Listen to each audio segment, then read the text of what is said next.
Hey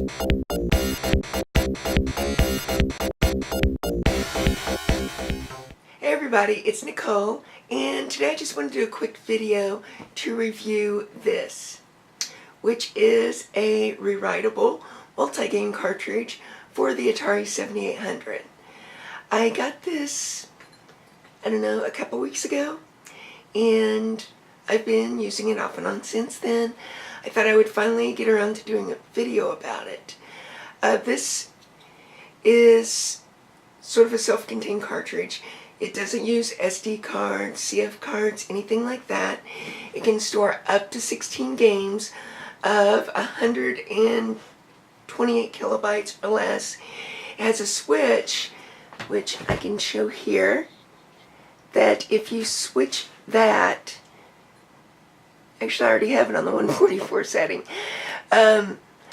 If you switch it to 144, you can only store 8 games on here at a time.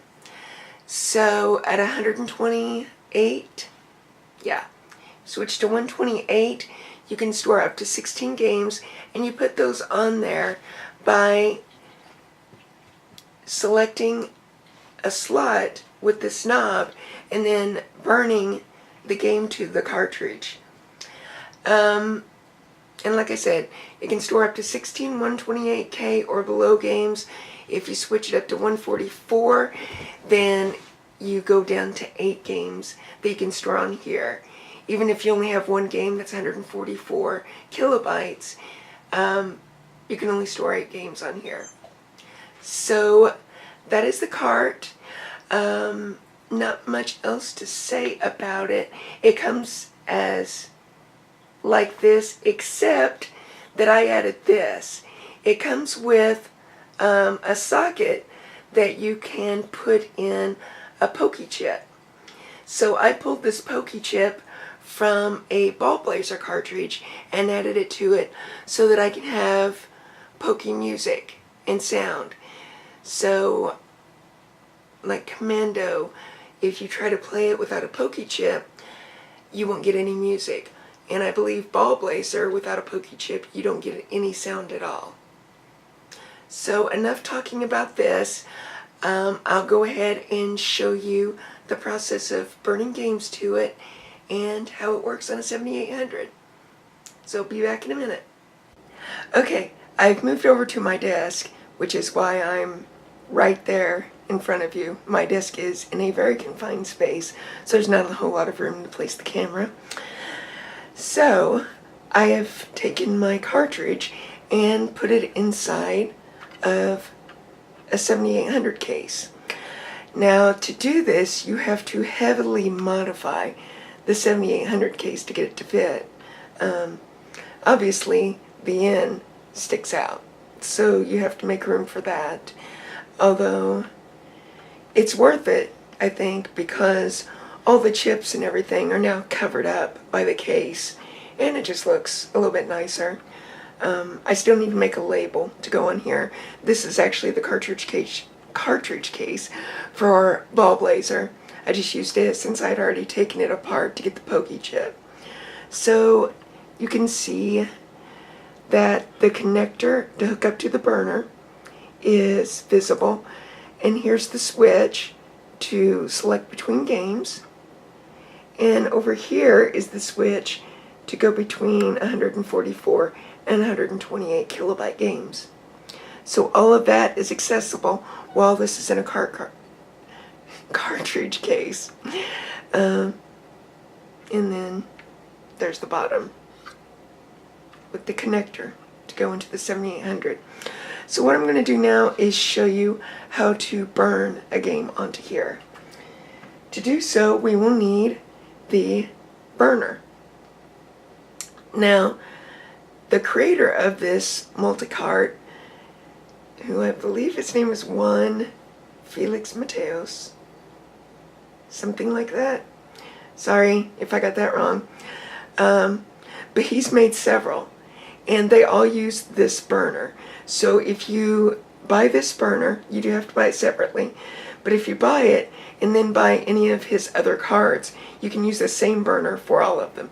He has a cartridge for the Atari Lynx, which I also own, one for the Vectrex, for the Watara Supervision, and for the Game 8. And I think that's, no, also for the Odyssey 2 / video pack if, you know, you're not in the US. So you have to use this. It just hooks up to your computer via a micro, I think it's a micro USB cord. I think mini is the smaller one. So you hook it up by that, and this hooks up to this connector here. There are little X's and O's that show you the correct way to put this on. Your top here, which I don't think that's going to focus on. Oh, there it did. Oh, and then my dog hit the camera. The top has X's, and you can see the cart has X's and O's. So you just make sure that the X's are on top here and here when you put those together. So I am going to burn a new game on here, and before I can do that, I need to convert the ROM. It needs to be a headerless ROM, and it needs to have a certain extension based on the size of the game and whether it uses the Pokey chip, things like that. So I'm going to adjust the camera so that you can see the monitor, and then go through the process of putting a game on the cartridge. Okay, so here we are on the website that we will need to use in order to convert the ROM to be used on the cartridge. The site is vectrex.hackermesh.org, and I will put that in the description. This is also the website you use in order to order the cartridge. Yeah. All right. So we'll go down to how to burn a ROM. Oh, one thing while I'm here. If you have a Vectrex cartridge, you can actually use the burner to dump a ROM. I don't have a Vectrex, so I've never tried it. But we're going to go to how to burn a ROM. And it's going to take a minute. I'm using my Windows XP computer. I had issues trying to use my Windows 8.1 computer to do this. Apparently, Windows 8.1 tries to put additional files on the cartridge when it burns, and it failed for me every time. So I've been using an old Windows XP computer to burn all my cartridges, or all my games onto the cartridge. So I'm scrolling down to the Atari 7800 section, and he has a link here for the converter. So I'm going to click that link, and this is the web page for the converter. It's a very simple process. So first thing I'm going to do is choose a file. Alright, and I'm going to use Fatal Run. So I select Fatal Run and I open it, and that uploads it to be converted, and I hit Send File, and that's not where I want to save it. Desktop. I have a folder for converted files, and I'm just going to name it Fatal Run and save it.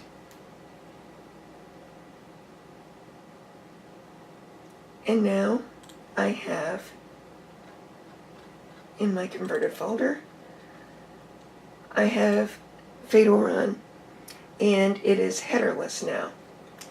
However, I now need to change the extension of it.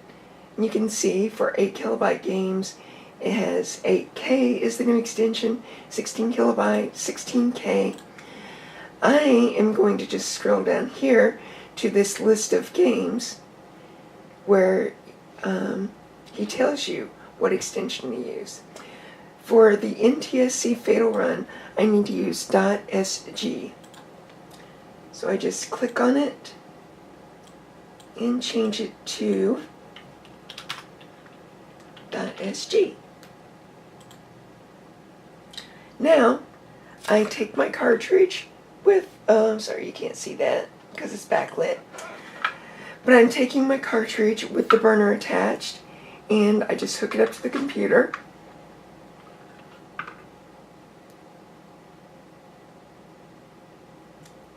And it should be reading it. Yeah, it just reads it sort of as an external storage device. And I am in 128K mode, and I'm just going to take Fatal Run and drag it over there.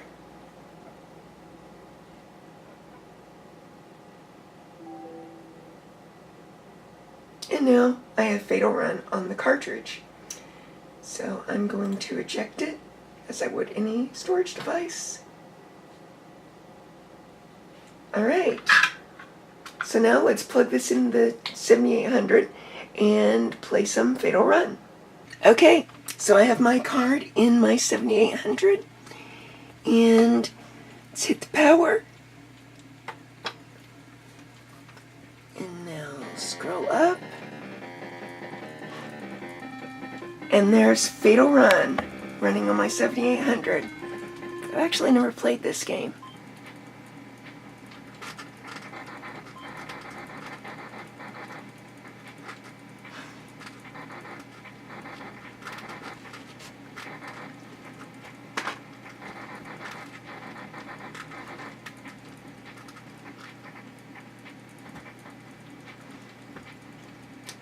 So there you go. That is the Mateos Rewritable 7800 Multicart. The card is actually very reasonably priced. You'll have to look on the website to get the price of it, but I think it may be around 35 euros. The burner is another 24 euros, something like that. But yeah, like I said, the burner can be used with any of his multi-carts, and it's really worth it in my opinion, especially for the 7800, because there aren't really many 7800 solutions around unless you want to pay a lot for a cuddle cart too. So thanks for watching, and I will catch you next time.